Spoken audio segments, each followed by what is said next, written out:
우리는 교회입니다 43번째 시간으로 사도행전 13장 4절 말씀을 통해서 성령의 보내심을 받아 라는 제목으로 말씀을 나누겠습니다. 오래된 책이기도 하고 약간의 논란은 있지만 오래전에 읽었던 책 중에 기억에 남는 책이 하나 있습니다. 바로 한비아 씨의 지도 밖으로 행군하라라는 책이었습니다. 이 책에 이런 에피소드가 있습니다. 한비아 씨가 긴급 구호 일을 시작하기 위해 케냐에 갔을 때 일인데요.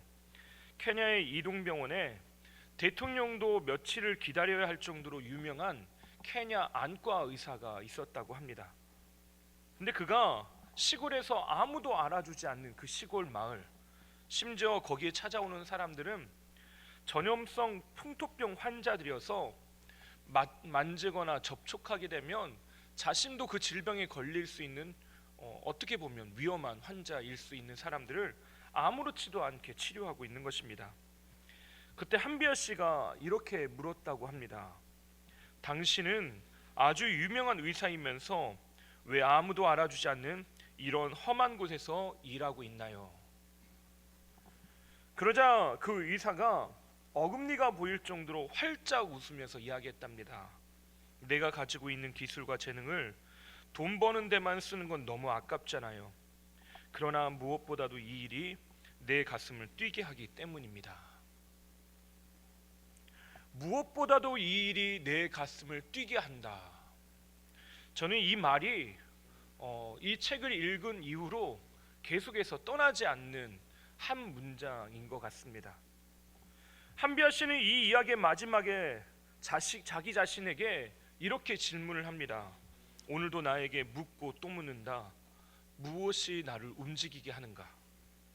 가벼운 바람에도 성난 불꽃처럼 타오르는 내 열정의 정체는 무엇인가? 소진하고 소진했을지라도 마지막 남은 에너지를 기꺼이 쏟고 싶은 그 일은 무엇인가? 여러분, 만약 이 질문을 나에게 해본다면 여러분은 뭐라고 대답하시겠습니까? 나의 가슴을 뛰게 하는 것, 그것은 여러분에게 무엇입니까? 이미 가슴을 뛰게 하는 것이 사라져버렸다면 너무나도 가슴 아픈 일인 것 같습니다.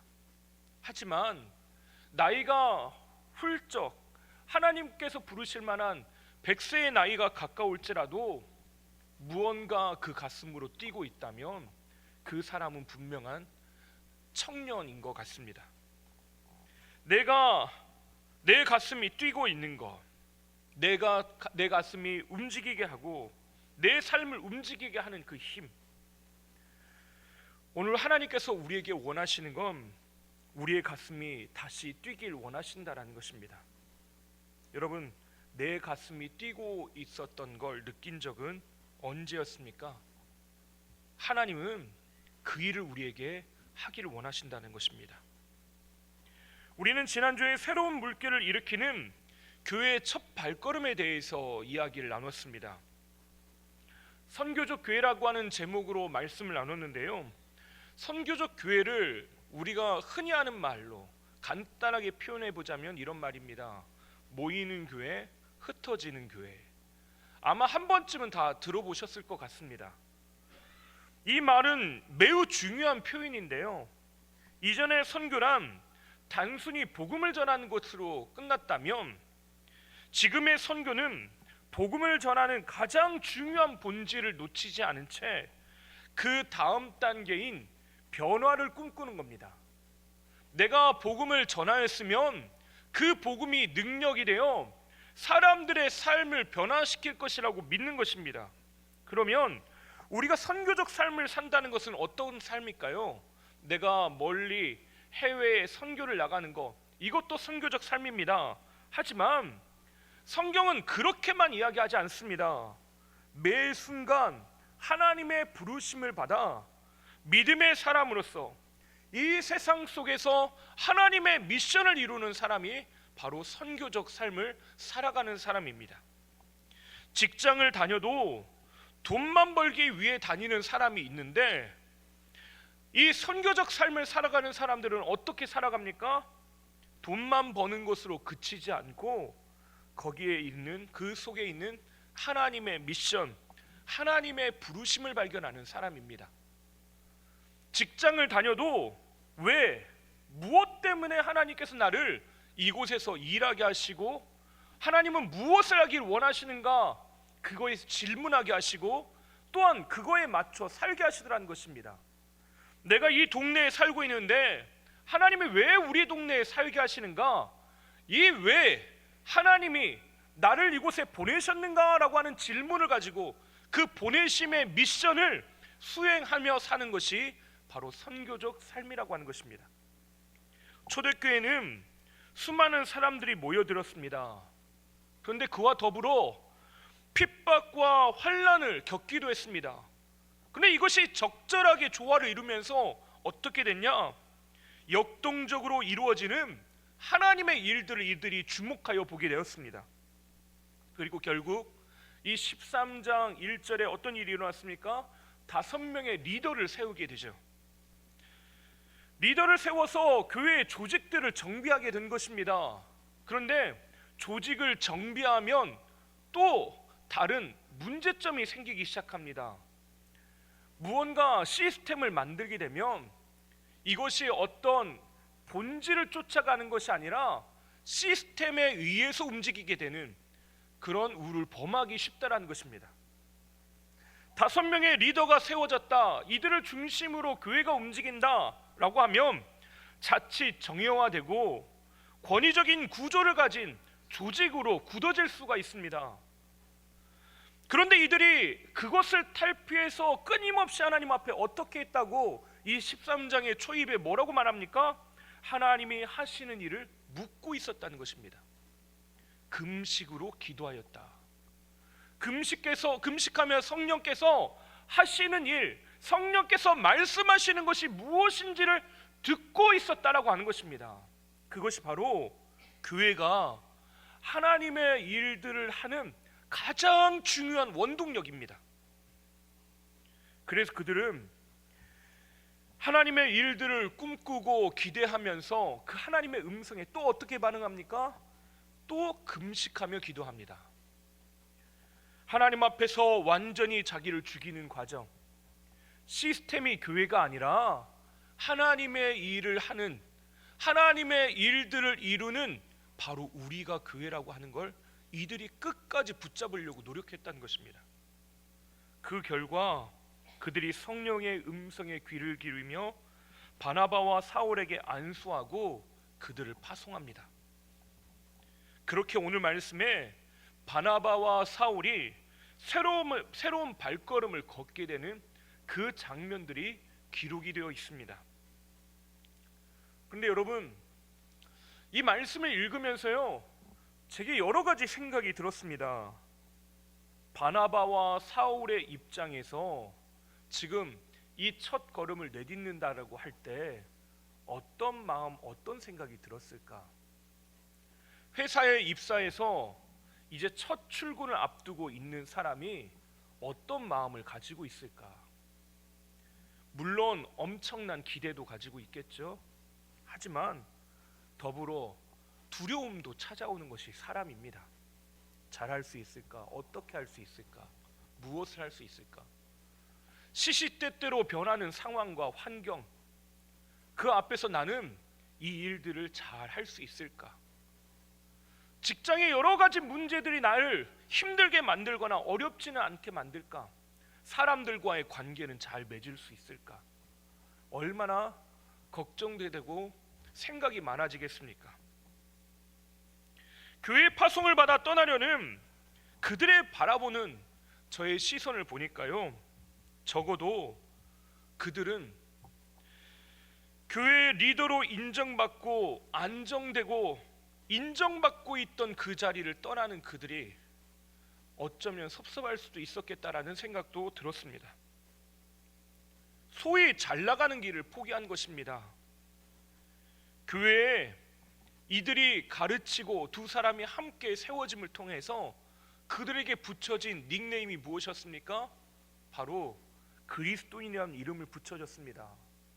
사람들에게 그리스도 안에 속한 사람이라고 하는 그 존재가 부여되게 된 것이 바로 이 두 사람이라는 것입니다.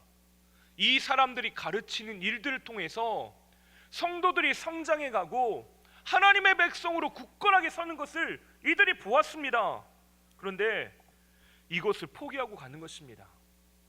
교회 조직 안에서도 이들은 인정받았습니다. 5명의 리더로 세움받았습니다. 그 중에서 아마도 정말로 중요한 역할, 여러 사람들을 세웠지만 그들 안에서도 중요한 발언을 하고 중요한 의사결정을 하는데 그들을 리딩하는 중요한 역할들을 감당했을 것이에요. 근데 그들은 어떻게 했다고요? 이 모든 걸 포기했다는 것입니다. 4절 말씀 우리 함께 읽어볼까요? 오늘 말씀 우리 함께 읽어보겠습니다. 두 사람이 성령의 보내심을 받아 실루기아에 내려가 거기서 배 타고 구브로에 가서. 그들을 뭐라고 이야기하십니까? 성령의 보내심을 받았다. 교회가 보낸 것 아니라 누가 보냈답니까? 성령께서 보내셨답니다. 근데 거기서 그들이 배를 타고 갔대요. 수요일날 이 배에 대한 이야기들을 몇 차례 나눴었는데, 출렁거리는 파도에 몸을 맡기고 떠나가는 그 배에 올라탔습니다. 자신의 삶을 내어 맡기게 된 것입니다. 과연 어떻게 될까? 어디로 갈까? 여러분, 그 모든 것들을 이 바나바와 사울은 다 알고 떠났을까요? 그들은 어떤 일이 일어날지 전혀 알지 못하고 그들이 가야 할 곳이 어디인지 전혀 모른 채 떠납니다. 그들은 아직 모르는 게 하나 있는데, 그들에게 놓여진 것은 장밋빛 미래가 아니라 고난, 죽음, 아픔, 상처들이라고 하는 것입니다. 알았다면 떠나지 않았을 수도 있습니다. 다시 말씀드리지만 이들은 안정되고 인정받는 자리, 그것이 이들에게 주어진 삶이 있었습니다. 누가 뭐라고 해도 사람들에게 존경받는 안디옥 교회 리더들입니다. 근데 그들이 이것을 버리고 떠나가는 것이에요. 근데 그러면 가서 무언가 보장되고 사람들에게 인정받는 자리로 나아가냐? 그게 아니라는 것입니다. 선교팀에서 이탈하는 마가가 존재하고요, 사람들에게 손가락질 받는 것을 넘어서 거의 죽은 상태로 버려지기까지 합니다. 사람들이 이 바나바와 사울을 얼마나 싫어하는지, 그냥 싫어하는 정도가 아니라 죽이고 싶어서 안달이 났습니다. 그래서요, 마을마다 쫓아가면서, 동네마다 쫓아가면서 이 사울을 괴롭히고 어렵게 만들고 그를 죽이려 합니다. 이들은 바다 위의 배처럼요, 흔들리고 또 흔들리고 두렵고 멀미나는 삶을 지금 눈앞에 놓여 있습니다. 두고 있습니다. 어떤 일이 일어날지 아무것도 확신할 수 없는 삶이라는 거죠. 우리가 잘 알고 있는 아브라함이 있습니다. 하나님은 믿음의 조상으로 세우기 위해 그에게 굉장히 중요한 믿음의 결단들을 하게 하십니다. 어떤 믿음입니까? 자신의 삶에 주어진 모든 안정감들을 내려놓게 하십니다. 벼랑 끝으로 내모셔서 그 벼랑 끝에 서는 믿음, 그것을 요구하십니다. 믿음의 삶이란 성경 속의 믿음의 사람들에게 해도 되고 안 해도 되는 옵션으로 주신 게 아니라 반드시 그 과정을 지나가야 되는 그 삶으로 주신 것입니다. 믿음을 선택하면 우리의 환경, 우리의 눈으로, 우리가 오늘 두브라 여선교에서 찬양한 것처럼 현실적인 눈으로 보면 어떤 일이 그 앞에 펼쳐지는 겁니까? 인생이 두 쪽 나고 망하는 겁니다. 끝날 것 같은 그 어려움의 순간에 놓이게 되는 것이에요. 하나님 왜 이러십니까? 나를 왜 벼랑 끝으로 몰아가십니까? 왜 나를 이렇게 안정되고 이렇게 편안한 거에서 하나님 나를 왜 어렵게 만드십니까? 왜 나만 못 살게 구십니까? 이런 생각들이 들 만한 인생의 시점 앞에 놓여 있더라는 것이에요. 근데 놀라운 것은요, 믿음의 사람이 믿음으로 반응할 때만 볼 수 있는 것이 있습니다. 모세는 그 시퍼런 홍해 바다를 보면서 갈라지게 될 길을 보게 됩니다. 그들 앞에 놓여져 있는 길들이 보여지는 것이에요. 바다 위의 길이라고 하는 건 상상할 수 없습니다. 하지만 믿음의 사람에게는 그 길들이 보여지더라는 것입니다. 하나님은 아브라함에게 무엇을 요구하셨습니까? 창세기 12장 1절 말씀 우리 함께 읽어보겠습니다. 여호와께서 아브라함에게 이르시되 너는 너의 고향과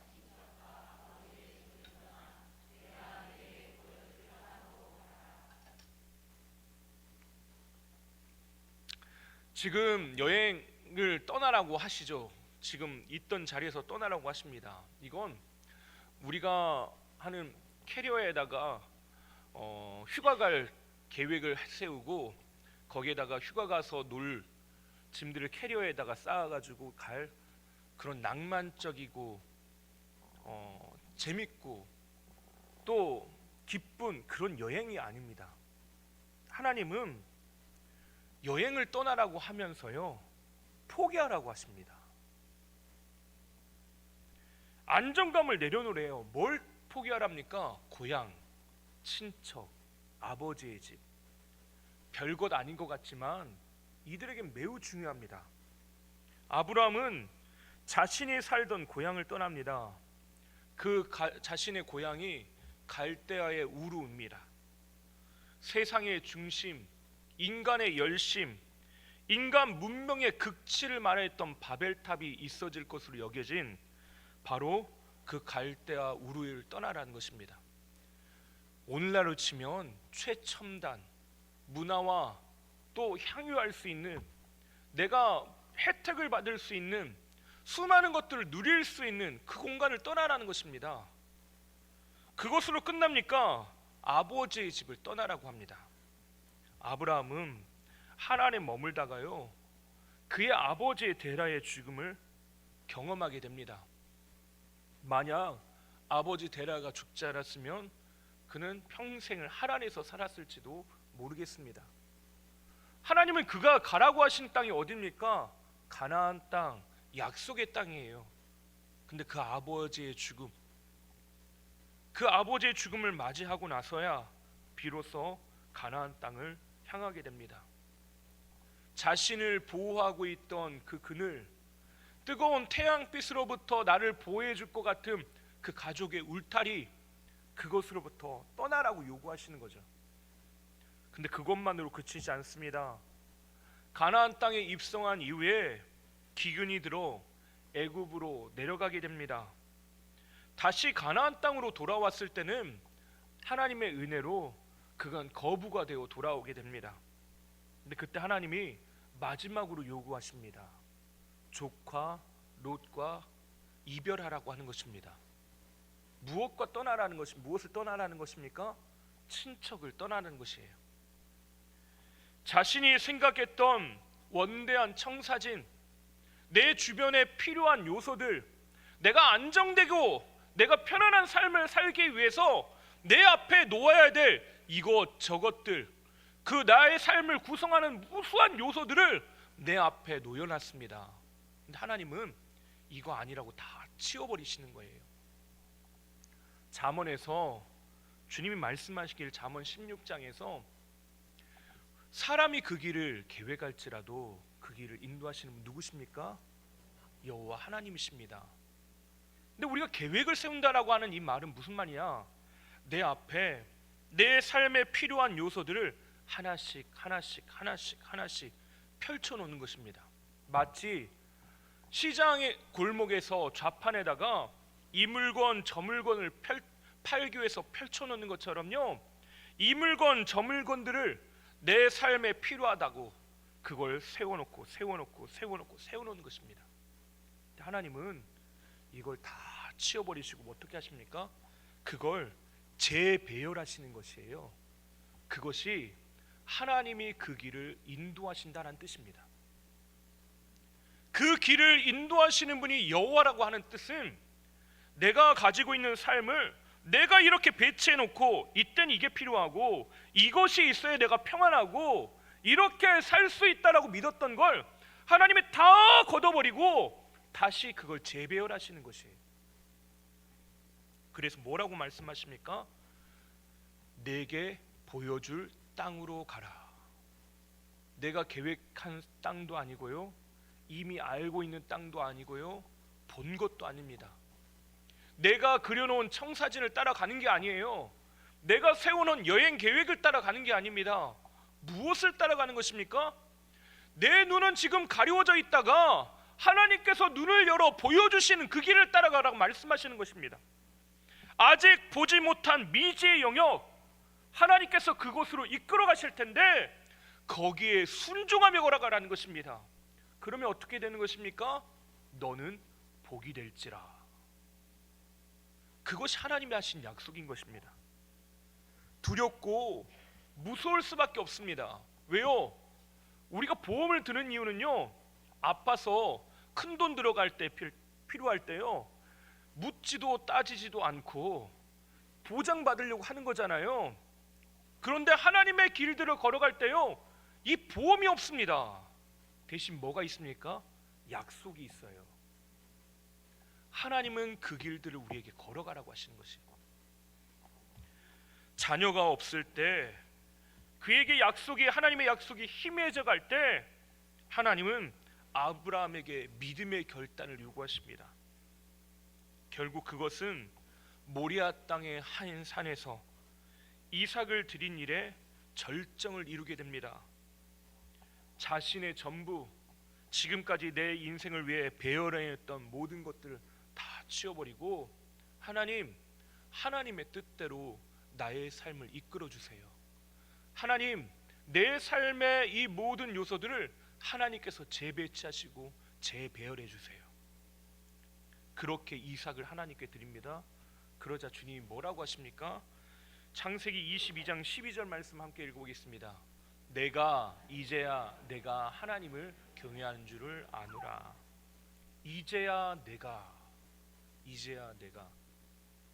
무수한 시간들을 지나가면서 내 앞에 놓여져 있는 나의 안정감들, 때로는 내가 세웠던 계획들을 하나님 앞에 내려놓고 주님 앞에 섰을 때 이제야 내가 하나님을 경외하는 줄 알았다라고 말씀하십니다. 아브라함이 살아왔던 여정은 평탄한 길이 아닙니다. 죽음의 위협도 있고 모든 것을 빼앗길 위험도 있었습니다.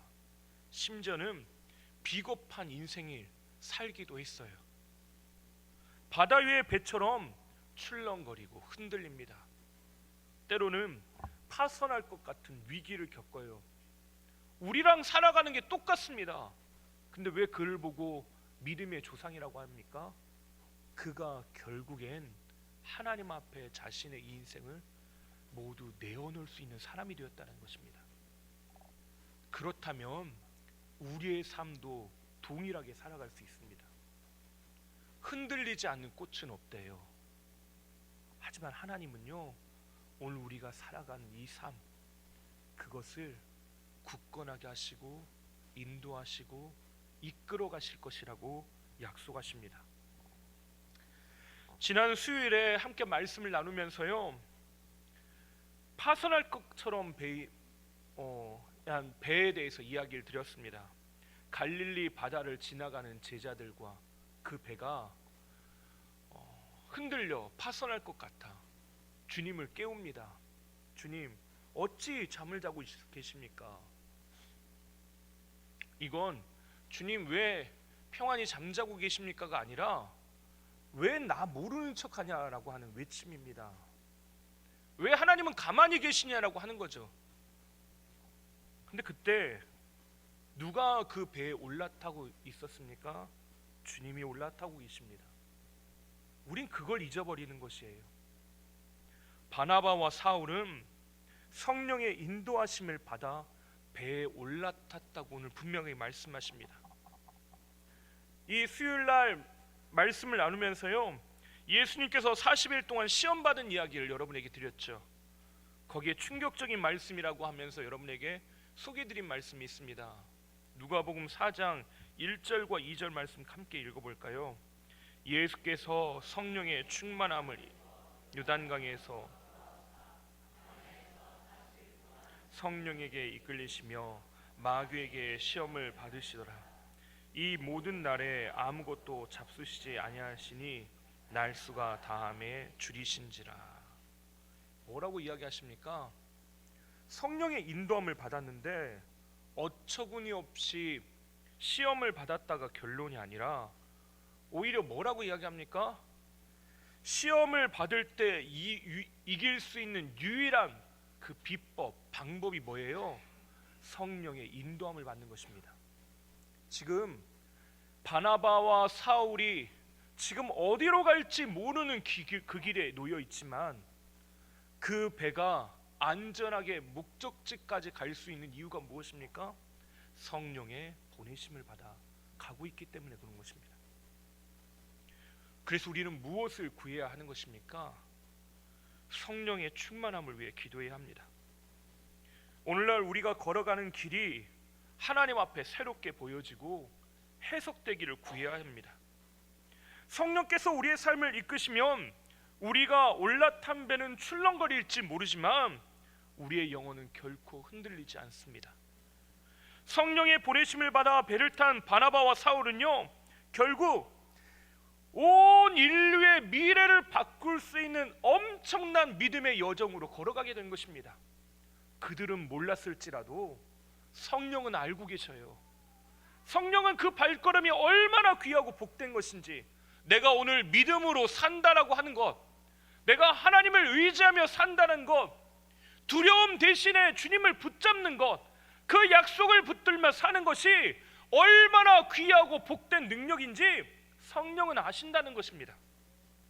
오늘 우리의 삶을 돌아보십시오. 흔들리는 삶이 있습니까? 가정이 흔들리고 사업장이 일터가 흔들리고 자녀들의 삶이 흔들리고 있습니까? 내가 믿었던 삶의 기반들이 흔들리고 어렵게 내 삶이 궁지에 몰리는 것 같습니까? 하지만 우리가 성령께 이끌림 받는다면 이것이 결론이 아니더라는 것입니다. 흔들리는 것으로 끝나지 않는다는 것입니다. 우리가 살펴봤던 사도행전 2장에 보면 성령 강림 사건 이후에 베드로가 이 일이 어떻게 됐냐라고 하는 걸 그 질문에 답하면서 요엘 선지자의 말씀을 꺼내게 됩니다. 그때 사도행전 2장 19절과 20절에 이렇게 쓰여 있습니다. 우리 함께 읽어보겠습니다. 또 내가 위로 하늘에서는 기사를, 아래는 땅에는 징조를 베풀리니 곧 피와 불과 연기로다. 어두워지고 달이 변하여 피가 되리라. 무섭고 두려운 날이 임했습니다. 삶의 모든 기반이 흔들리고 벼랑 끝에 서는 것 같은 힘들고 어려운 삶에 놓여 있어요. 취직을 위해서 열심히 일했는데 놓여진 손으로 붙잡는 결론이 없습니다. 내가 최선을 다해서 일했는데 내 손에 잡혀지는 돈이 없어요. 내가 무언가 노력하며 최선을 다했는데 모든 것이 다 거품이 되는, 사라져버린 것 같은, 나의 인생이 공허하고 힘들고 어려운 것 같습니다. 근데 주님은 그때 뭐라고 약속하시는지 그 약속의 말씀, 이어지는 21절을 함께 읽어보겠습니다. 함께 읽겠습니다. 누구든지 주의 이름을 부르는 자는 구원을 받으리라 하였느니라. 아멘. 이것이 약속입니다. 주의 이름을 부르는 자, 그는 구원이 임한답니다. 근데 여기서 중요한 게요, 누구든지입니다. 누구든지, 특정한 어떤 대상, 그 사람이 아니라요, 누구든지 예수의 이름을 부르면, 그 주님의 이름을 부르면 우리가 살게 되겠다는 것이에요. 근데 여러분, 더 중요한 건요, 살아남는 것, 이 세상의 어려운 이 세상에서요, 그냥 단순히 살아남는 것으로 끝나지 않나요? 이 말씀 사도행전 2장에서 이야기하고 있는 말씀에 중요한 핵심 본문이 있습니다. 우리 2장 17절과 18절 말씀 함께 읽어보겠습니다. 하나님이 말씀하시기를 말세 내가 내 영을 모든 육체에 부어주리니 너희의 자녀들은 예언할 것이요 너희의 젊은이들은 환상을 보고 너희의 늙은이들은 꿈을 꾸리라. 그때 내가 내 영을 내 남종과 여종들에게 부어주리니 그들이 예언할 것이요. 아멘. 하나님이 성령을 부어주셔서 어떤 일을 하시겠답니까? 꿈꾸게 하시겠다는 것이에요. 단지 어려운 이 상황에서 하나님이 건져내시고 그냥 살아남게만 하시는 게 아니라 하나님의 꿈을 꾸게 하신다는 겁니다. 하나님의 꿈을 꾸게 하시고 그것으로 가슴 뛰게 하시고 그것으로 오늘을 살게 하신다는 것입니다. 여러분, 이 제자들의 상황이 어떻습니까? 조금 전까지만 해도 문 닫고요, 두려워서요, 그 다락방을 벗어나지 못하던 사람들입니다. 그런데 오순절 마가의 다락방에 성령이 임하시니까 그들이 뭘 말하기 시작합니까? 하나님의 일들을 사람들에게 외치고 말하기 시작합니다. 무서움과 두려움, 그것이 뭘로 바뀌는 것입니까? 하나님의 이루실 일들로 보여지기 시작하는 것이에요. 성령의 보내심을 받은 바나바와 사울이 그랬던 것처럼 하나님이 오늘 우리에게 그 일들을 행하실 줄 믿습니다. 오히려 꿈꾸게 하실 것을 저는 믿습니다. 지난 금요일에 우리 젊은이 공동체 겨울 수련을 진행하면서 제가 지방회 때문에 금요일만 참석하게 됐는데요. 그때 저에게 굉장히 인상 깊었던 시간이 있습니다. 바로 정주영의 보이는 라디오였습니다. 거기에 제가 게스트로 초대를 받았는데요.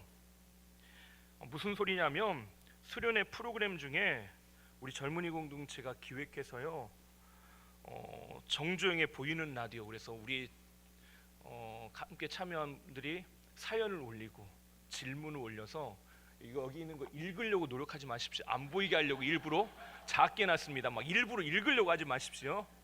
예. 하나만 말씀드리면 목사님에게 이정세란 뭐 이런 거 있었습니다. 예. 이 시간에요, 자기가 생각하고 있는 고민들, 그것들을 나누고 올렸습니다.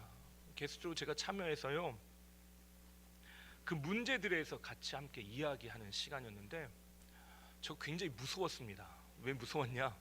마치 청문회 참여하는 것 같은, 앞으로 똑바로 살아야 되겠다, 그런 생각들을 했습니다. 근데 질문들을 보니까 굉장히 복된 질문들이 많습니다. 가족, 또 저의 목회 비전들에 대한 개인적인 질문들도 있었지만 이성교제, 결혼 문제, 교회 생활, 신앙생활, 죄 문제, 술과 담배, 우리가 가지고 있는 일상에서 마주하게 되는 수많은 파도들에 대한 이야기. 목사님, 직장에 있는 사람이 미운데 어떻게 해야 되나요? 반복되는 죄의 문제 어떻게 해야 될까요? 이런 문제 어떻게 다뤄야 될까요? 삶의 가장 현실적인 것들의 질문들이 쏟아졌습니다. 예, 무섭죠. 제가 목사지만요, 말 질문하면 제가 바로바로 튀어나오는 AI도 아니고, 제가 설교할 때 이 원고를 작성하고 하니까 이게 말이 나오지요. 그냥 막 하면 저도 막 버벅거리고 힘듭니다. 근데 이 시간들을 보내면서 저에게 너무 감사했던 건 우리 젊은이들이 자신에게 다 이렇게 몰려오는 그 파도를 그냥 맞고 있지만은 않고 있구나라는 생각을 했습니다. 나에게 찾아오는 그 문제들, 그 앞에서요, 두려워하고 쫄아가지고 어떻게 할까 이러고 있는 게 아니라, 이 문제를 가지고 하나님 앞에 가지고 나아가고 있구나라는 생각을 해서 제가 얼마나 감사했는지 모릅니다. 고민으로 끝나지 않고 하나님이 원하시는 것이 무엇인지 찾으려고 하고 또 그렇게 살려고 하는 것이 너무나도 귀하고 복된 것 같습니다. 그래서 개인적으로 그날 밤 늦게까지 함께 말씀을 나누고 기도회를 진행을 했는데 우리 젊은이 공동체를 위해서 기도할 수밖에 없었습니다. 하나님, 무수한 파도를 맞아 출렁거리는 배 안에 있지만 이들의 영혼을 흔들리지 않게 해주십시오. 하나님의 나라를 꿈꾸는 사람들 되게 해주십시오. 지금의 문제들이 오히려 하나님의 꿈을 이루는 재료가 되게 해주십시오라고 하는 그런 소원들을 갖게 되었습니다. 문제가 왜 없겠습니까? 그날 수련회가 진행하는 내내요, 실망하는 일들도 있고 어려운 일도 있고 눈앞에 길들이 닫혀진 것 같은 순간도 경험하는 사람들도 있습니다. 그렇지만 저는 반드시 소망이 있다고 생각합니다. 왜요? 하나님이 보내셨기 때문에 그렇습니다. 성령의 보내심을 받아 그 길을 따라가고 있기 때문에 그렇습니다. 수많은 시험들이 있고 어려움들이 있습니다. 때로는 너무나도 절망하고 좌절할 때도 있습니다. 하지만 넘어진 것으로 끝나지 않고 성령께서 일으켜 세워주시는 것으로 인하여 다시 일어나고 하나님의 함께 하시는 걸 보고 하나님의 나라를 바라보며 주와 함께 꿈꾸는 일들이 있게 될 줄 좀 믿습니다. 반드시 소망이 있는 줄 믿습니다. 그건 우리 젊은이 공동체뿐만 아니라 저에게도 여기 있는 모든 성도들에게도 동일한 하나님의 은혜로 있게 될 줄 믿습니다. 하나님은요, 그 배를 타고 가는 그 바나바와 사울에게 마음 가운데 어떤 마음을 주셨을까? 저는 볼 때 측이 나기도 하고 두렵기도 하고, 왜 저런 길을 가? 좋은 길 놔두고 왜 불편한 길을 가? 왜 보장된 길들을 놔두고 왜 저렇게 어려운 길로 가려고 해? 라고 생각할지 모르겠지만 바나바와 사울 안에는 성령께서 보내신다라고 하는 확신, 하나님이 일을 이루실 것이라고 하는 그 꿈, 그 소원들이 이 마음 가운데 충만했을 거라고 저는 믿습니다. 우리가 걸어가는 오늘날의 삶이 있습니다. 우리에게 두려운 일들이 있어요. 믿음의 여정을 걸어가지만 그 배는 여전히 흔들립니다. 보장된 것도 없는 우리의 삶을 살아가요. 하지만 하나님은 오늘 우리를 향해 꿈꾸고 계십니다. 하나님은 그 일들을 이뤄가기를 원하십니다. 여러분, 케냐 이동병원 의사가 했던 말을 마지막으로 다시 기억하면서 오늘 말씀 마치려고 합니다. 무엇보다도 이 일이 내 가슴을 뛰게 하거든요.